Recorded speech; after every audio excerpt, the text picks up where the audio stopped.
사랑하는 영락교회 지체들에게 주 안에서 평화 인사를 전합니다. 오늘은 2025년 3월 20일 목요일입니다. 오늘의 묵상 본문은 마태복음 12장 46절로 50절까지의 말씀입니다. 오늘 본문 말씀 46절부터의 말씀은 이렇게 시작합니다. 예수께서 무리에게 말씀하실 때 그의 어머니와 동생들이 예수께 말하려고 밖에 섰더니, 예수님이 말씀을 전하고 계시는데 무리에게 말씀하시는데 가족들이 밖에 서 있다라니까 실내라는 걸 가정할 수 있겠죠. 근데 엄밀히 말하면 실내는 아니었을 것이고 지붕 아래가 아니라 지붕 위였겠죠. 팔레스타인 지역의 이제 평상 지붕, 열을 분산시키기 위해서 이렇게 넓적하게, 우리 다세대 주택 한국에 있는 것처럼 옥탑방 있는 그럼 널쩍하게 짓는 거죠. 그래서 그 위에서 뭐 식사도 하고 모임도 갖고, 해가 질 때, 낮에는 뜨거우니까 해가 질 때 거기 모여가지고 식사도 하고, 아침에도 이제 거기 나가서 앉아 있고, 이제 그런 거죠. 평상 펴놓고 거기 앉아 있는 겁니다. 근데 그곳에 사람들을, 무리들을 모아놓고서 말씀을 하셨다는 거죠. 그의 어머니와 동생들이 예수께 말하려고 섰더니, 오늘 동생이란 표현이 많이 나오는데 50절에는 또 내 형제요 자매요 형제라고 나왔어요.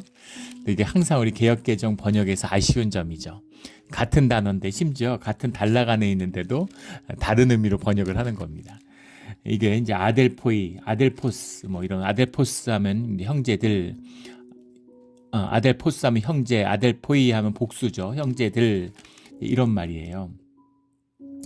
아델포스 하는 게 이제 알파와 델푸스라는 말이 붙은 거죠. 근데 델푸스라는 것이 이제 여성의 자궁을 말하는 겁니다. 그러니까 동복이다, 같은 배에서 나왔다, 그런 의미가 담겨 있는 거죠. 그래서 이제 형제가 되는 겁니다. 같은 어머니에서 나온 형제다. 그런데 이 아델포스라고 하는 말은 또 유대적인 의미에서는 더 말할 것도 없죠. 같은 친족들, 사촌들도 다 형제라고 얘기하고, 지금 우리 이제 멕시칸들 보면은 멕시칸들이 그 가족주의가 아주 강하죠. 우리 그 멕시코에 있는 선교사님들 말씀 들어보면, 멕시코에서는 우리 많은 분들이 이 보육원, 예전엔 고아원이라고 그랬죠. 보육원 사역 많이 하시잖아요, 선교사님들이. 그 어린아이와 과부를 돌보는, 그 사회에서 가장 불쌍한 아이들이 이제 고아들이니까. 근데 멕시코는 가난하고 힘들어도 보육원이 안 된다는 거잖아요. 보육원은 사역이 안 된다는 겁니다. 왜 안 되냐면 전부 다 가족들이 거두기 때문에, 조카도 내 자식이나 마찬가지인 거죠. 삼촌들, 이모들, 고모들, 그 형제 가운데에서 다 내 조카들도 내 자식같이 생각한다는 거예요. 그래서 그 멕시칸들 여기서 무슨 성년식 같은 거 하고 이런 거 하면 어마어마하게 잔치하죠. 막 수십 명 모이는 건 보통이고, 식사하고 이런 데 보면 아주 그 가족주의가 강합니다. 그런 걸 생각해 보시면 되겠죠. 한국도 그랬죠. 한국도 굉장히 그런 게 강했는데, 지금은 사회가 점점 세속화되고 점점 그런 가족 간에 그런 게 약화되는 거죠. 물론 그런 대가족주의가 농경 문화의 산물이죠. 한국이 급격히 이제 도시화되고 대도시에 몰려 사니까 그런 가족 문화를 유지하기가 쉽지 않은 거죠. 거기서 이제 2세대, 3세대가 지나면서 가족주의라는 게 약화되지만, 제가 어렸을 때도 그런 가족주의가 강했던 것 같아요. 아버지가, 어머니가 6남매 맏딸이고 아버지가 9남매의 그 맏입니다. 큰아들입니다. 거기다 종손이에요. 그래서 서울에 와서 사시는데, 우리 뭐 고모나 또 뭐 그 삼촌들, 외삼촌들이 같이 살았던 적이 많습니다. 그 대가족이었어요. 항상 10명 이상이 한 집에 살았습니다. 그래서 어릴 때 그 김장 같은 거 하면 배추를 산더미 같이 쌓아놓고서 트럭으로 사다가 이렇게 쌓아놓고서 김장하던 걸 봤던 기억이 납니다. 그랬는데 시골에서 끝도 없이 손님들이 올라와요. 서울에 오면은 그냥 와서 자는 겁니다.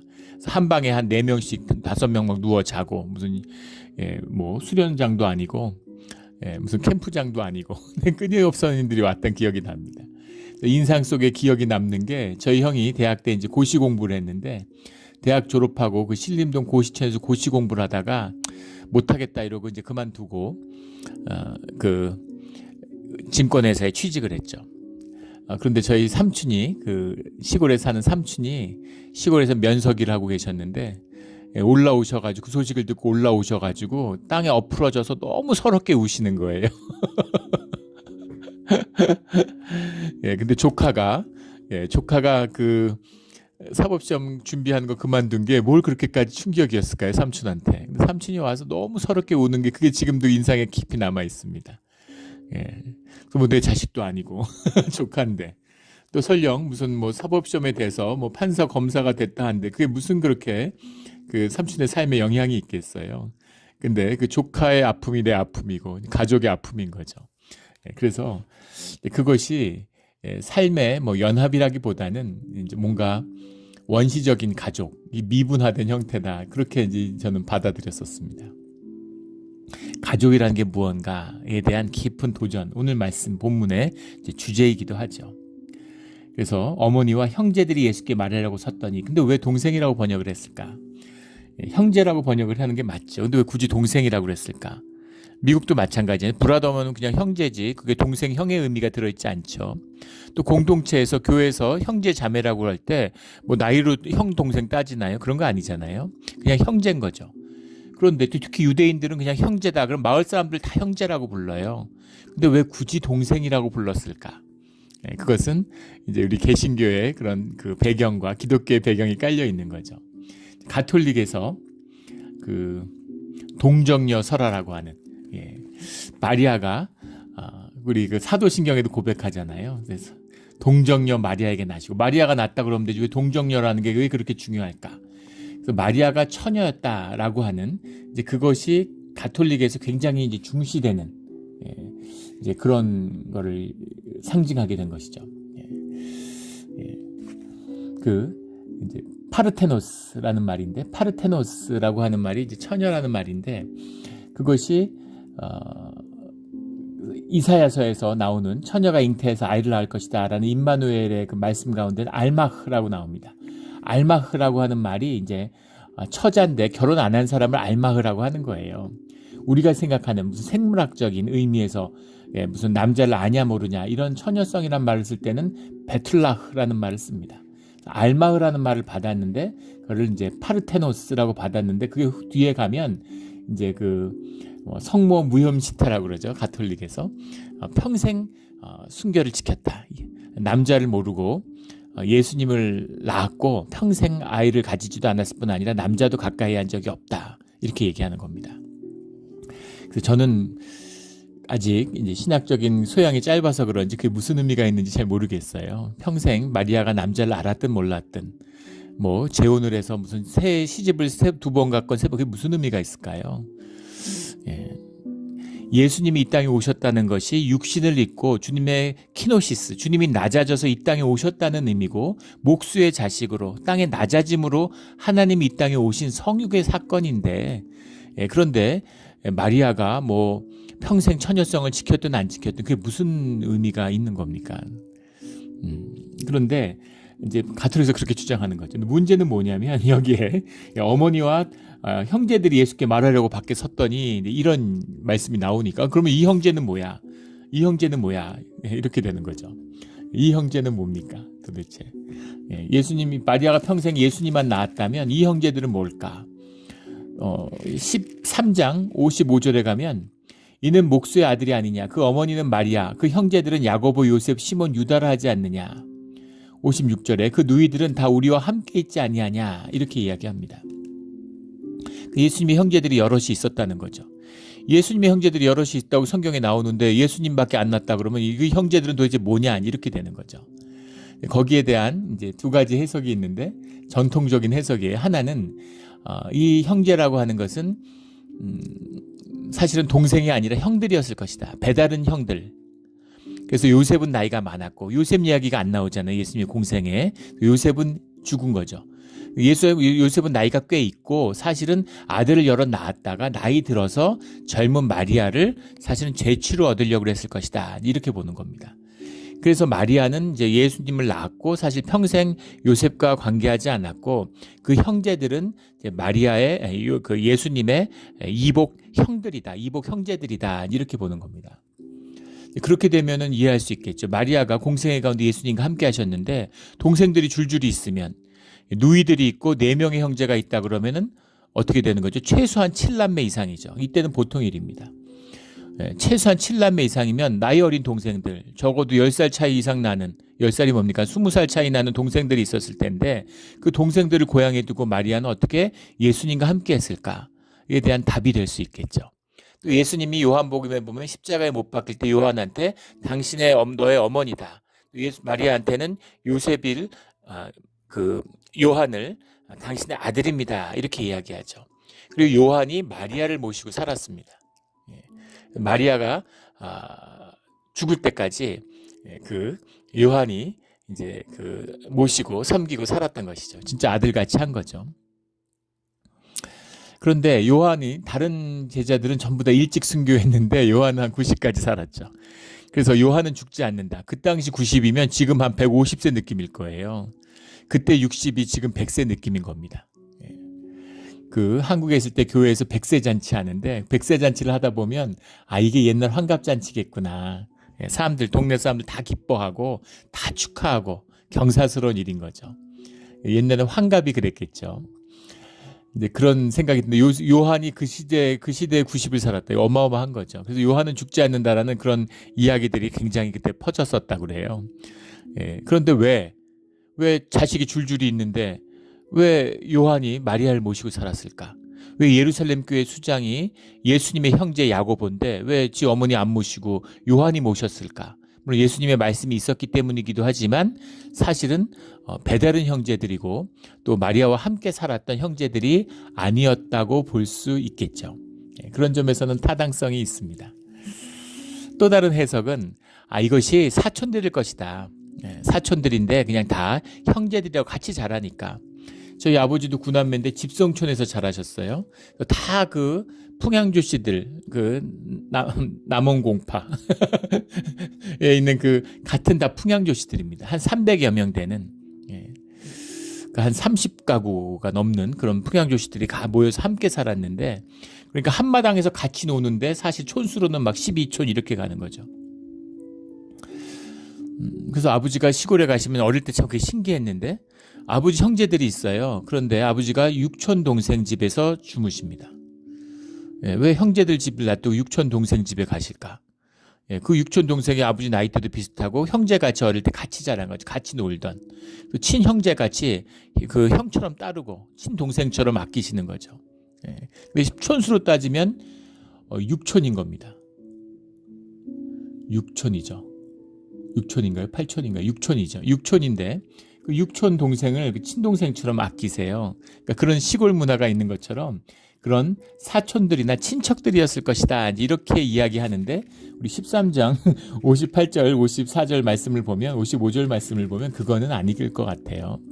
그건 아닐 것 같고 이복 형제들이다라고 하는 주장을 하는데 그것도 이제 일리는 있을 수 있는데 아까 말씀드린 것처럼 동복 형제였다고 하는데 그게 뭐가 다른 차이가 있을까? 근데 그 주장이 가지는 아주 타당하고 합리적인 것 같지만 한 가지 맹점이 있습니다. 큰 맹점이 있는데 그건 뭐냐면 다윗의 자손이라고 하는 말이죠. 이새의 아들 다윗의 자손.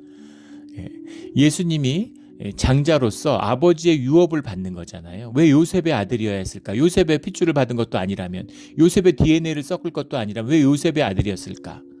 그것은 다윗의 뿌리에서 메시아가 온다고 하는 그런 말씀을 이루고자 하는 뜻이 들어있는, 말씀을 이루시는 주님의 뜻이 들어있는 거잖아요.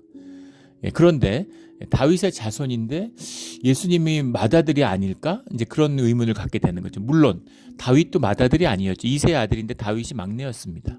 예수님이 막내였다고 해서 그것이 무슨 유업을 받지 못한다는 것은 아니지만 보통 유업이라고 하는 의미는 장자와 깊은 관련이 있죠. 장자권이잖아요. 아버지의 유업을 받는 장자, 분깃의 2배를 받는 장자. 이런 정신이 있기 때문에 그 말씀의 뜻을 세우려고 주님이 요셉의 아들로 보내셨는데 근데 배다른 형제의 아들로 보냈다? 그것도 막내로? 물론 그러실 수도 있겠죠. 근데 그런 의미가 이제 걸리는 거죠. 그래서 그게 가톨릭의 주장이었기 때문에 그걸 이제 받아들일 수 없는 거죠. 개신교에서는. 말씀에 나와 있는데 예수의 형제들이 야고보, 요셉, 시몬, 유다라고 하지 않았느냐. 그렇게 분명히 나오는데 그런데 마리아가 애 안 낳았다 그러면 이게 뭐냐 도대체. 이렇게 받아들이기 어렵기 때문에 여기다가 형제라고 안 쓰고 굳이 동생들이 하고 못을 박은 것이죠. 그래서 이런 해석의 여지가, 이런 해석의 뜻이 담겨 있는 것 같아요. 근데 굳이 그럴 필요 없죠. 그 뜻은 새기면 되는 것이고, 뜻은 뜻 그대로 그냥 형제라고 번역하는 것이 더 맞지 않을까 싶습니다. 어머니와 형제들이 예수께 말하려고 밖에 섰는데 찾아왔겠죠. 47절에 한 사람이 예수께 여짜오되 보소서 당신의 어머니와, 지금 11장까지가 갈릴리 사역이었는데 갈릴리 사역이 현상적으로 보면 실패로 끝났습니다.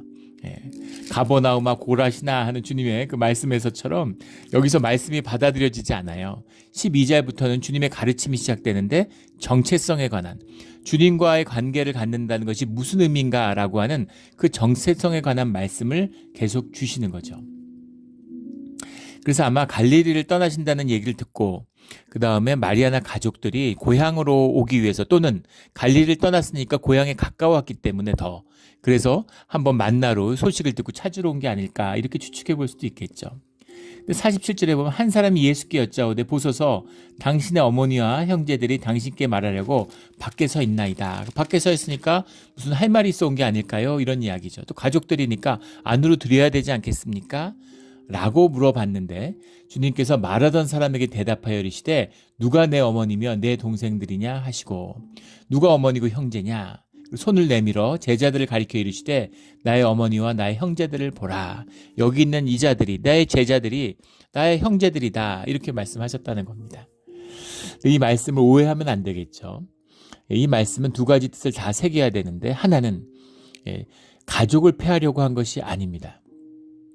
가족은 주님의 사랑과 주님의 은혜를 담는, 하늘 가족의 의미를 우리가 담을 수 있는 그런 그릇이죠. 그래서 가족은 소중합니다. 구약 전체가 가족의 회복과 가족을 통한 주님의 은혜와 복을 말씀하고 계세요. 신약은 교회를 통한 주님의 구속과 은혜를 말씀하고 계시죠. 그래서 우리가 사는 이 현상세계 가운데서 주님과 함께하는 가장 중요한 두 축이, 두 그릇이 가족과 교회다라는 걸 만나게 됩니다. 가족이 아니었으면, 우리가 자식을 키우지 않았으면 어떻게 아버지의 사랑을 알겠습니까? 우리가 가족을 위해서, 자녀들을 위해서 헌신하지 않았으면 헌신의 의미가, 삶의 가치를 피워내는 헌신의 의미를 우리가 어떻게 알겠어요? 가족이 있기 때문에 가족을 통해서 하늘 가족의 의미를 깨달아 알게 되었죠. 그래서 아이를 키우는 것만큼 좋은 영성훈련, 신앙훈련은 없다고 그러죠. 자녀를 키워보면 사람이 자라게 되고 성숙하게 됩니다. 연합되어 있다면. 물론 파괴되고 단절된 가족은 그것조차도 일어나지 않죠. 근데 가족이라는 건 주님이 우리에게 허락하신 귀한 그릇이에요. 근데 그것이 귀한 그릇이고 귀한 축복에, 주님이 부르시는 귀한 그릇이 되기 위해서는 주님 안에 있고 주님을 만나야 된다는 겁니다. 주님의 창조의 원리, 인자의 비밀, 그것이 풀어져서 하나됨과 사랑의 원리가 주님 안에서 풀어질 때만이 가족이 가족된 의미를 만나게 되는 거죠.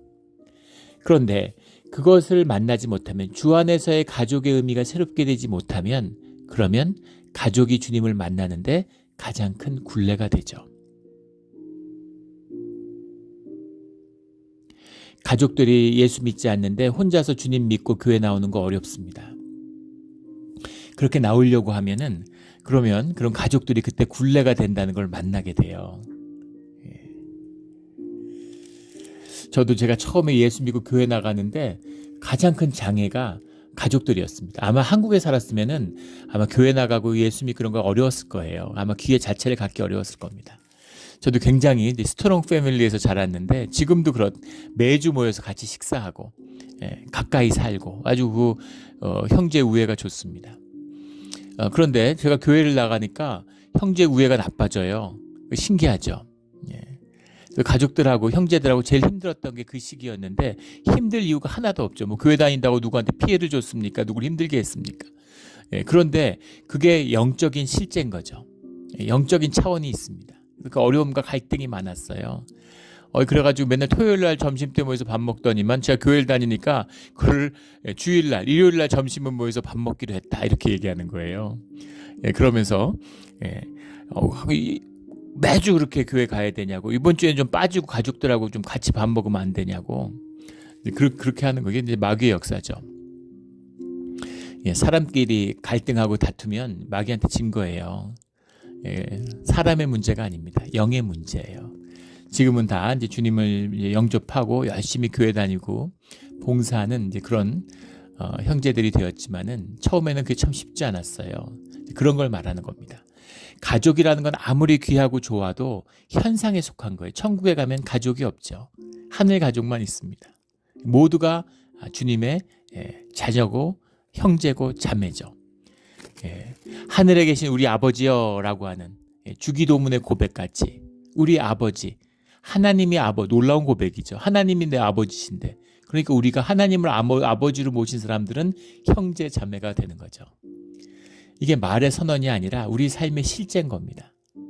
단절 때문에 만나지 못하고 경험하지 못할 뿐이지. 제가 처음에 뉴욕에 와서 공부하러 와서 이민교회를 다녔는데 거기서 교회를 만났어요. 근데 거기에 하나님의 나라가 임하는 것을 삶으로 경험했습니다. 다 그렇죠. 주님을 만나서 교회에 나오는 게 아니라 교회에 나왔기 때문에 주님을 만나게 되는 거죠. 근데 거기서 정말 내가 자라면서 우리가 스트롱 패밀리라고, 어느 가족보다도 스트롱 패밀리였습니다. 그런데 형제와 부모에게서 받지 못했던 사랑을 교회에서 받았어요. 굉장한 충격이었습니다. 도대체 이게 뭘까? 교회를 알아가는 그 삶의 여정 가운데 주님을 만나게 되었죠. 말씀을 만나게 되고 그런 것입니다. 그래서 교회가 회복되고 교회 가운데 주님을 만나는 하늘 가족이 회복되었을 때 그 주 안에서 가족도 회복되는 것이죠. 그래서 그것은 동전의 양면처럼 함께 가는 겁니다. 물론 약간의 시차가 있을 수 있겠죠. 그러나 결국은 내가 예수 믿고 하늘 가족을 이뤘는데 가정이 회복되지 않는다? 그런 일은 없습니다. 내가 주 안에서 가정을 회복하는데 교회가 회복되지 않는다? 그런 일도 없어요. 둘은 같이 가는 겁니다. 그 회복의 말씀을 주시는 거죠. 그러나 중요한 것은 우선권이죠. 그 모든 것의 우선권은 주님이라는 겁니다. 주님은 분명히 말씀하세요. 그 무엇도, 그것이 형제든 부모든 뭐 직업이든 뭐든 그 무엇도 주님 앞에 앞세우는 것은 옳지 못하다. 아버지를 제사 지내고 오겠다고, 장례 지내고 오겠다고 그러는데 죽은 자들에게 죽은 자의 장례를 맡기고 너는 나를 따르라, 이렇게 말씀하시잖아요. 충격적인 말씀이죠. 동서고금을 막론하고 누가 그 말씀을 받을 수가 있어요. 인간의 현상세계 문화와 풍속과 종교 가운데 아버지 장례보다 중요한 게 뭐가 있겠습니까? 그런데 그거는 죽은 사람들에게 맡겨. 죽은 자의 장례를 죽은 사람들, 그 죽었다는 게 뭐예요? 육이 죽었다는 게 아니죠. 영이 죽었다는 얘기입니다. 그거는 영이 죽은 자들이 하는 거야. 왜 장례가 그렇게 중요하냐? 안 죽어. 죽은 거 아니야. 새 몸을 입고 다시 살아나. 다시 만나. 그게 중요한 게 아니라 너희가 진짜 가족이 되는 비밀은 나를 따르는 것이다 라는 말씀인 거죠. 그게 주님을 따라 주님과 함께하는 비밀이에요. 그런데 13장에 나오는 53절부터 58절까지 고향에서 배책을 바치신다는 그 말씀, 그 누이들은 다 우리와 함께 있지 않느냐 하고 예수를 배척한지라. 예수님을 배척하는 거예요. 주님께서 선지자가 자기의 고향과 자기 집 외에서는 존경을 받지 않음이 없느니라. 자기의 집 외에는 존경을 받아요. 근데 자기 집에서는 경험에 묶여 있고 조건에 묶여 있고 기억에 묶여 있는 것이죠. 그래서 그것을 뛰어넘는 것은 주님과 함께할 때 가능한 것입니다. 그런데 이 현상세계와 내 혈육의 것에 나를 묶게 하는 가장 큰 굴레가 가족이죠. 그걸 뛰어넘게 하는 것도 가족입니다. 가족이 사랑이 있기 때문에 가족은 떠나보내죠. 저도 아이들을 둘을 이제 떠나보내고 마지막 이제 내 대학 보내면서 미국은 참 이별이 빠르죠. 미국에서 아쉬운 점이에요. 한국은 또 너무 늦죠. 한국은 정말 가족이 굴레가 될 가능성이 아주 크죠. 뭐 미국도 어디나 마찬가지긴 하지만 장가 안 가면 데리고 살잖아요. 뭐 집값이 비싼 것도 있겠지만.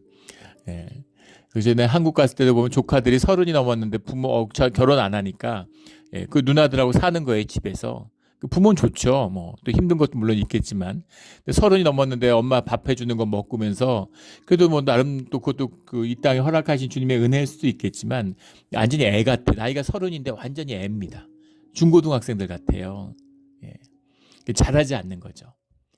때가 되면 부모는 자식을 떠나보내야죠. 떠나보내야 됩니다. 독수리가 어깨로 밀어내서 결국 독수리 새끼를 벼랑으로 날리는 것처럼 그래야 날아오르는 거죠. 계속 쥐잡아다주고 그러면은 날지 않아요. 사냥을 못 배웁니다. 날아오르지 못하는, 날아올라야 되는 것이죠. 그리고 한국은 너무 이별이 느리고 미국 너무 고등학교 졸업하면 떠나니까 아직 애인데 17, 18에 떠나서 또 이제 자기 혼자 살아가게 되는 거죠. 같이 살면 좋죠. 같이 살면 얼마나 좋아요. 그러나 떠나보내야죠. 그게 아이를 위해서 좋은 것이죠. 사랑이 있고 내 뼈 중에 뼈, 살 중에 살, 나는 아니지만 나보다 더 귀한 자녀의 삶을 알기 때문에 떠나보낼 수 있는 거죠. 내 품에 끼고 살고. 우리 한국에 있는 얘기 중에 아주 악한 얘기들이 많은데 전통적인 것 중에 구분나무가 묘 지킨다 뭐 이런 얘기입니다. 자식이 못 낳아야 그게 오히려 효자고 내 옆에서 나 수발 들고 그게 좋다는 얘기인데 그런 악한 얘기가 어디 있어요. 세상에 그건 진짜 마귀가 만든 얘기죠. 자식이 삶이 피어나고 생명을 누리며 살아가야지 좀 모자라가지고 내 옆에 있으면서 내 수발대는 게 좋다는 겁니까? 그렇게 가슴 아프고 슬픈 일이 어디 있어요. 제일 속상하고 제일 가슴 아픈 얘기죠. 떠나보낼 수 있는, 떠나야 되는 거죠. 가족을 떠나야, 본토 아비 친척의 집을 떠나야 주님을 만날 수 있는 겁니다. 아버지를 떠나서 광야에서 돌기둥에 기름을 부으면서 주님께 예배하는 것을 만나야, 그래야 주님의 자녀가 되는 것이죠. 주님이 다 불렀어요. 가족을 구원하고 그 집을 구원하세요.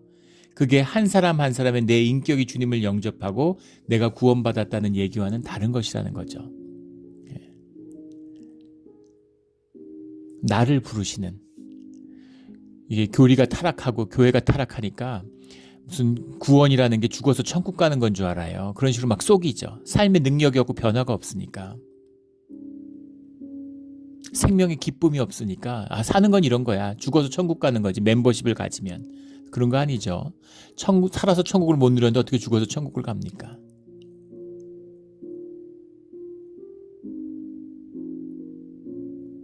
그래서 내가 구원받았다고. 그런 게 성경에 어디 있어요.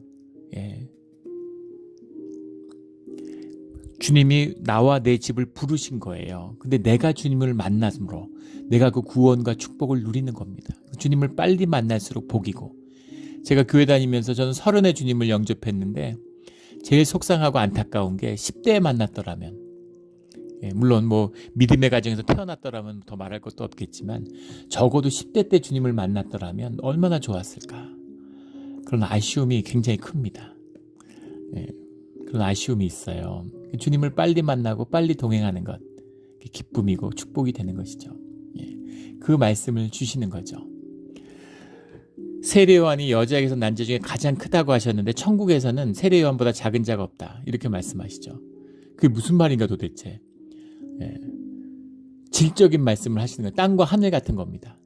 하늘이 아무리 낮아도 땅보다 높죠. 땅이 아무리 높아도 하늘 아래에 있는 거죠. 그래서 우리의 현상계의 가장 끝, 그거보다 주님은 그 위에, 그걸 뛰어넘는 본질의 원천적인 원천계의 체험이라는 말씀을 주고 계신 거예요. 이것이 하늘 가족의 의미입니다. 가족이 아무리 좋고 귀해도 하늘 가족의 기쁨과 하늘 가족의 그 즐거움에 비견될 수가 없다는 거죠. 이걸 뭐 말로 해서 뭐 하겠습니까? 그래서 맛을 봐야 되는 거예요. 이 교회의 맛을 보면, 이 기쁨을 맛보면, 그러면 교회와 함께하고 교회의 지체를 이루는 것입니다. 그것이 주님이 말씀하시는, 누구든지 하늘에 계신 내 아버지의 뜻대로 하는 자가 내 형제요 자매요 어머니이니라 하시더라. 이 비밀인 거죠. 우리 가운데서 이 하늘 가족의 비밀이 풀어져서 정말 교회가 기쁨이 되고 축복이 되고, 교회만 있으면, 처음에 교회 다녔을 때 너무 교회가 좋아서 교회 매일 갔습니다. 새벽에 일어나면 교회를 가고, 눈이 오면 눈을 치우고 새벽에 교회를 갔어요. 주님이 함께하는 기쁨, 그 안에서 형제 자매가 함께하는 기쁨이죠. 매일 아침을 교회 형제들과 함께했던 것 같아요. 그 기쁨이, 그때 우리 구역장님이 계신 좋은 분이셨어요. 처음에 교회 나가서 주님이 그러셨는지 좋은 분들을 계속 만나게 해주셨습니다. 그런데 이제 25년이 지났는데 제가 한국에 수도원에 있을 때 수도원에 계셨던 우리 원장님 목사님이 뉴욕에 있는 교회 설교 목사로 이제 오셨다는 말씀을 듣고 잠깐 와 계셨던 거죠. 그래서 이제 거기 목사님하고 통화하고 연락을 하려고 이렇게 그 홈페이지에 가서 이제 연락처를 물어보려고 갔는데 거기 이제 뭐 섬기시는 분 이렇게 나오잖아요. 근데 우리 처음 교회 나갔을 때 부역장님이 그 교회에 장로님이 계시더라고요. 집사님이셨는데 너무 반가워서 제가 25년 만에 전화를 한 겁니다. 제가 뭐 전화하고 사람들 챙기고 이제 그런 스타일이 아니죠. 저의 큰 태생적인 약점이기도 한데. 뭐 이렇게 사람 챙기고 뭐 보면 그런 거 잘하는 분들도 계시잖아요. 목사님들도 보면 가족 사진 찍어서 크리스마스마다 카드 보내고 이렇게 그런 걸 보면 참 대단하시죠. 근데 그런 거 한 번도 해본 적이 없는데 그래서 25년 만에 전화를 드렸어요. 거기 계신 이제 무슨 그 간사님한테 물어봐서 번호를 알아가지고 전화를 드렸는데 그때 다 형제라고 조형제 이렇게 뭐 집사도 아니고 조형제 이렇게 저 조형제입니다. 이렇게 기억하실지 모르겠는데 그러니까 목사님 이렇게 말씀 받으시는 거예요. 그러면서 말씀 듣고 있고 매일 그 어려웠던 이야기도 다 들었다 그러면서 그 목사님 목회를 해서 매일 기도한다고 아침마다 새벽마다 기도하고 있다 그렇게 얘기하시는데 제가 정말 왈칵했습니다. 그래서 참 자 주님의 은혜구나. 주님의 은혜구나. 기도하는 가족 가운데서 자라지 못했지만 기도하는 분들 가운데서 주님이 인도해 주시는구나. 많은 분들의 기도가 있어서 이렇게 하루하루를 또 앞으로 나아갈 수 있구나. 이제 이런 은혜를 받았습니다. 뭐 그런 은혜가 수도 없죠. 제가 그 안수를 늦게 받았어요. 계속 안수를 미뤘는데 사실 자신이 없었습니다. 나 같은 사람이 어떻게 목사를 할 수 있을까? 뭐 지금도 뭐 크게 다르진 않죠. 그런데 한국에 있을 때 그 교회에 그 목사님, 담임 목사님 사모님인데 참 또 좋은 담임 목사님을 만났습니다. 보통 보면은 그 담임 목사님 만나서 막 힘들고 괴롭고 이런 사람들이 대부분이죠. 그러면 안 되는데. 근데 정말 이렇게 좋은 목사님을 만나서 좋은 걸 너무 많이 배웠어요. 근데 사모님도 정말 좋은 분이셨습니다. 진짜 어머니 같은, 내 어머니가 저런 분이면 얼마나 좋을까 이런 마음이 들 만큼 좋은 분이셨어요. 그래서 저한테 왜 안수를 받지 않냐고 이렇게 말씀하셔서 근데 그 목사님은 이제 5대째 크리스찬인데 정말 그 할머니가 우리 여러 번 나눈 적 있죠. 그 할머니가 기도의 용사고 며느리로 들어와서 시어머니와 시할머니를 전도하고 온 가족을 복음으로 이끄는 그런 믿음의 용사신데 할머니의 기도가 항상 나와 함께 있다고. 그분이 항상 은혜가 있고 목회의 열매가 있습니다. 할머니의 기도가 나와 함께한다. 그게 내 비밀이다. 이런 말씀을 들었는데 참 부럽죠. 나는 할머니도 없고 어머니도 없고 아무도 나의 가족 중에는 기도해 주는 분이 없다. 이러니까 그 사모님이 약속하는데 평생 매일 새벽마다 목사님에서 내가 기도하겠다고 안수를 받으라고 이렇게 권면을 하셔서 용기를 내서 그런 기도하는 분들과 함께하는 그 은혜를 또 의지해서 또 이렇게 안수를 받고 목회를 합니다. 그런 거죠. 이게 하늘 가족의 의미예요. 하늘 가족이 서야 주 안에 있어야 육신의 가족도 하늘 가족으로서 피어나는 겁니다. 내 혈육으로 내 육신의 정으로 자식들을 막 그렇게 하면은 그렇지 않은 부모가 있겠어요? 근데 그게 자식을 망치죠.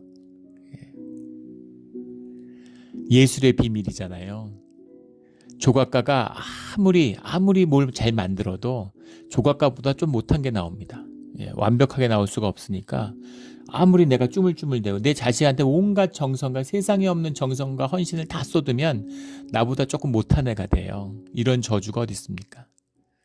근데 주님께 맡기면 주님이 쭈물쭈물 하시면 주님보다 좀 못하게 되는 거죠.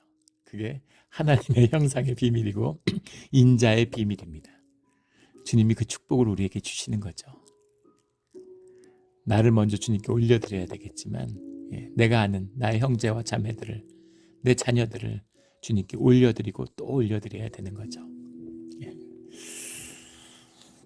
우리 이 축복을, 하늘 가족의 축복을 놓치지 않고 일생 가운데 누리며 살아가는 축복의 자녀들 우리 모두가 되기를 예수 그리스도 이름으로 축원합니다. 아멘. 기도드리겠습니다. 하나님 아버지 감사합니다. 주님 자녀 삼아주시고 하나님을 아버지라고 부를 수 있게 해주신 것 감사합니다. 우리 부활하신 예수님을 모시고 함께 밥을 먹은 우리가 교회를 이루어서 하늘 가족으로 우리가 육신의 가족에서 못 누리고 못 받은 것이 많을지라도 하늘 가족에서 모든 것을 풍성하게 모든 것을 풍요롭게 누리며 살아가는 복된 주의 자녀가 되게 하여 주시옵소서. 감사하며 예수 그리스도의 이름으로 기도드렸습니다. 아멘.